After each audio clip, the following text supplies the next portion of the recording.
नमस्कार साथियों जैसा आपको पता है कि अब हमारा एयरफोर्स का एग्जाम नज़दीकी है और मेंसुरेशन चैप्टर से कहीं ना कहीं हमें हर शिफ्ट में एक ना एक क्वेश्चन ज़रूर देखने को मिल ही जाता है।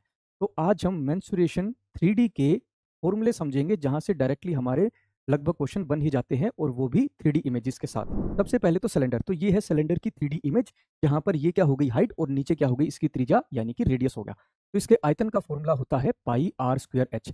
थर्ड सरफेस एरिया यानी केवल चारों तरफ के एरिया की बात कर रहे हैं, उसका फॉर्मूला होता है 2 पाई आर एच। और टोटल सरफेस एरिया में हम ऊपर का एरिया और नीचे का एरिया यानी बॉटम का एरिया भी ऐड कर देते हैं, तो हमारा फॉर्मूला बनता है 2 pi r h plus 2 pi r square.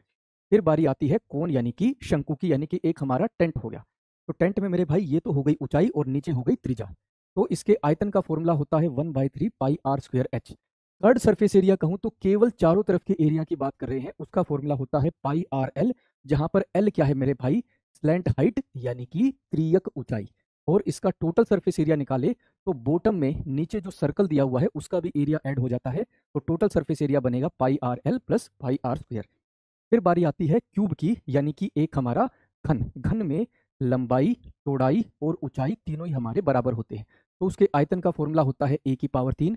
Third surface area यानी केवल चारों तरफ का चार दीवारी का एरिया, उसका फॉर्मूला होता है 4A²। टोटल सरफेस एरिया यानी कुल पृष्ठीय क्षेत्रफल का फॉर्मूला होता है 6A², जहां पर टॉप और बॉटम दोनों का एरिया हमारा ऐड हो जाता है। और विकर्ण यानी कि डायगनल मतलब एक छोर से उसके विपरीत नीचे वाले छोर तक रखा जा सकने वाला सबसे बड़ा डंडा, उसका फॉर्मूला होता है √3a। फिर बारी आती है हमारे घनाभ की यानी कि क्यूबॉइड की, जिसमें लंबाई, चौड़ाई और ऊंचाई तीनों ही अलग अलग होती है, तो उसके आयतन का फॉर्मूला होता है LBH। थर्ड सरफेस एरिया का फॉर्मूला होता है twice of L plus B गुणा में H। और टोटल सरफेस एरिया यानी कुल पृष्ठीय क्षेत्रफल का फॉर्मूला होता है twice of LB plus BH plus में HL। और विकर्ण का फॉर्मूला होता है मेरे भाई अंडर रूट में L² प्लस में B² प्लस में H² होता है टोटल अंडर रूट में।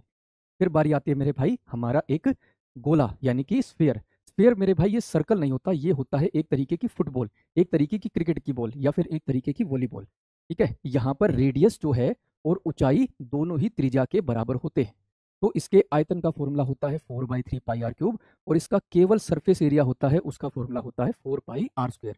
फिर बारी आती है हेमिस्फीयर यानी कि अर्धगोले की। और अर्धगोला मतलब हमने एक फुटबॉल को या क्रिकेट की बॉल को बिल्कुल बीच में से काट दिया, तो त्रिज्या और इसकी ऊंचाई भी त्रिज्या के बराबर ही होती है, तो इसके आयतन का फॉर्मूला होता है 2/3 पाई आर क्यूब।